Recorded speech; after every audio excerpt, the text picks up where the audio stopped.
मित्रों, भगवान विष्णु पालनहार हैं, तो भगवान शिव संहार करने वाले, जो आवश्यकता पड़ने पर संसार की भलाई के लिए कई लीलाएं रचते हैं। वैसे आपने भी इनके अवतारों और इनके द्वारा रची गई लीलाओं के बारे में सुना और पढ़ा जरूर होगा। लेकिन मित्रों, क्या आप जानते हैं कि भगवान शिव का भगवान विष्णु के साथ एक पुत्र भी है। अब आप सोच रहे होंगे कि आखिर दो देवताओं का पुत्र संभव कैसे है, लेकिन मित्रों ये बिल्कुल सत्य है और दोनों के इस पुत्र का उल्लेख हमारे धर्म ग्रंथों में भी मिलता है। तो आखिर कौन है भगवान शिव और विष्णु का वो पुत्र और कैसे हुआ उसका जन्म, यही जानेंगे मिलकर आज की इस वीडियो में।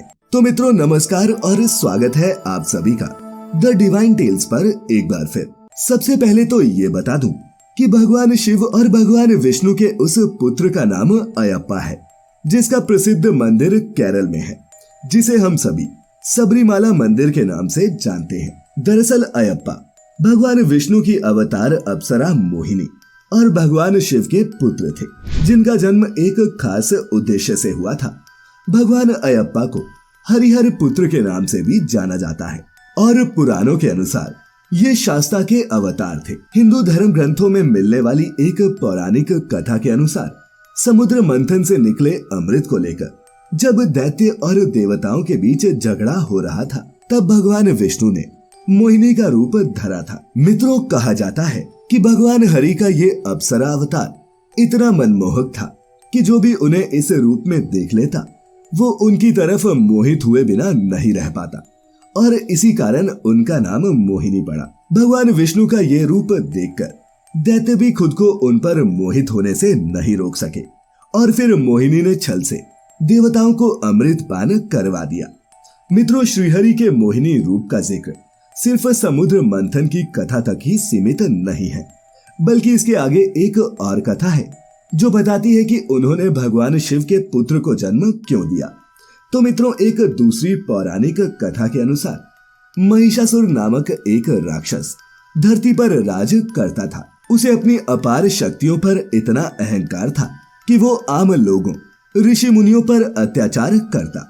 जब महिषासुर ने देवताओं को भी परेशान करना शुरू कर दिया, तब सभी देवता माता दुर्गा की शरण में गए, जिसके बाद माँ दुर्गा ने ही महिषासुर का वध करके देवताओं और मनुष्यों दोनों को इस असुर की कैद से आजाद करवाया। लेकिन मित्रों, इस बात से महिषासुर की बहन महिषी को गहरा आघात पहुंचा और उसने देवताओं से बदला लेने के लिए महादेव की घोर तपस्या की। और जब भगवान शिव उसकी तपस्या से प्रसन्न हुए तो उसने भगवान शिव से अमरता का वरदान मांगा। इस पर महादेव ने कहा कि सृष्टि के नियमों के कारण वो उसे अमरता का वरदान तो नहीं दे सकते, लेकिन वो अगर कोई और वर मांगना चाहती है तो मांग सकती है।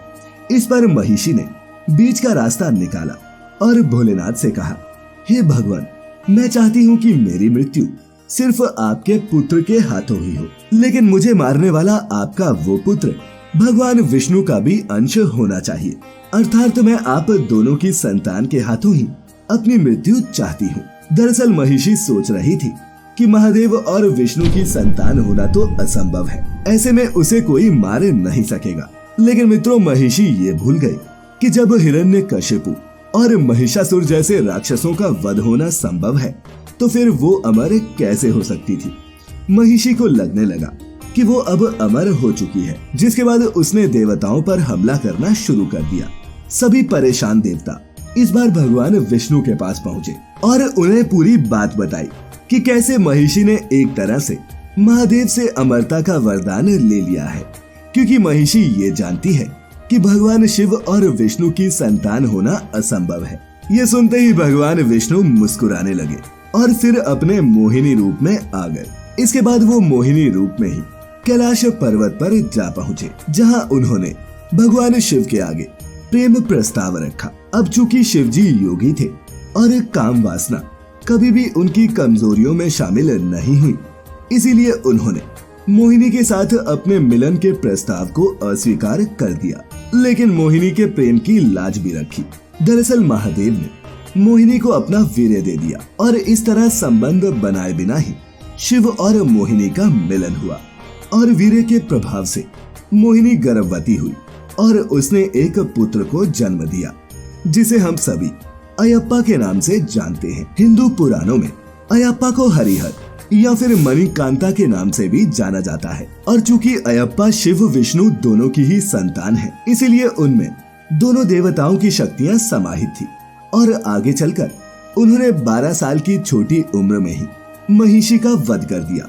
तो मित्रों, ये थी कथा भगवान विष्णु के अवतार मोहिनी और भगवान शिव के पुत्र अयप्पा की। इस कथा से आप ये तो समझ गए होंगे कि जिसने भी इस धरती पर जन्म लिया है उसे एक ना एक दिन मरना जरूर है, भले ही उसके लिए भगवान को कोई लीला क्यों ना रचनी पड़े। तो मित्रों, आज की इस प्रस्तुति में इतना ही। ऐसी सभी आध्यात्मिक और धार्मिक कथाओं के लिए जुड़े रहे द डिवाइन टेल्स परिवार के साथ। और सभी तरह की धार्मिक वस्तुएं खरीदने के लिए जाएं shop.thedivinetales.com पर। तो मित्रों, अब इजाजत दें। आपका बहुत बहुत शुक्रिया।